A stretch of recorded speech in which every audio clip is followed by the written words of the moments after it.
శుభ సాయంత్రం, చల్లని సాయంత్రం. ప్రశాంతమైన విషయం మాట్లాడుకుంటే బాగుంటుంది కదా. అది మన బాల్యం. నాకు 6 సంవత్సరాలు నిండి 7 సంవత్సరాలు పడినప్పుడు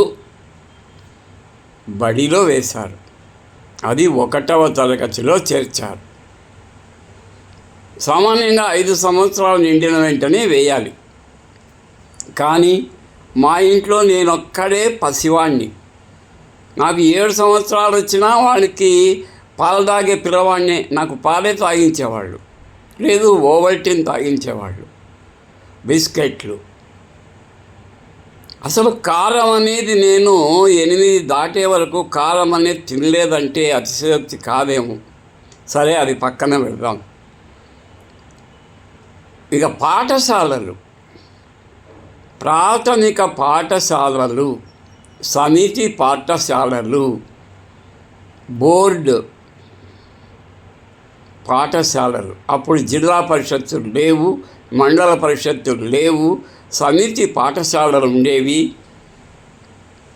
అక్కడ వయస్సు నిండగానే చేర్చేవాళ్ళు తల్లిదండ్రులు. అలా నాకు 7 ఏళ్ళు వచ్చిన తర్వాత చేర్చారు. అంత చిన్న పిల్లలు. నేను చూస్తే 2 ఏళ్ళు పెద్దవాడిని. సిగ్గుగా ఉండేది. కానీ చకా అమర కోసం నేర్చుకున్నాను. పెద్ద బాల శిక్ష నేర్చుకున్నాను. శతకాలన్నీ, సుమతి శతకం, వేమన శతకం, భాస్కర శతకం, దూర్జటి శతకం బాగా కంఠస్థం వచ్చేసేవాడిని. దబ్బ చెప్పేవాడిని. ఇంకా కొన్ని శ్లోకాల నాకు పాఠశాల దినోత్సవంలో నాకు బ్రాహ్మణ కుర్రాన్ని వేసి చెప్పించేవాళ్ళు. అంటే ఆనాడు పాఠశాలలు గురుకుల పాఠశాలలా ఉండేటివి, సంస్కారం నేర్పే పాఠశాలలుగా ఉండేవి. నేటి సరస్వతి విద్యామందిరం, శారదా మందిరాలు ఉన్నాయే, అలా ఆ రోజుల్లో ప్రతి ప్రాథమిక పాఠశాల ఒక సరస్వతి విద్యామందిరం. ఉపాధ్యాయులు ఉన్నారే, ఆధ్యాత్మిక గురువుల కంటే గొప్పవారు. చక్కని నీతి నియమాలతో కూడినటువంటి విద్య మాకు అందించారు.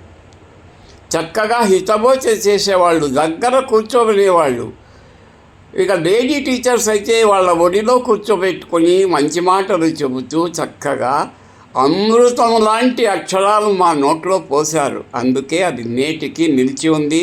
మేము సంస్కారవంతులుగా ఉండగలిగాము.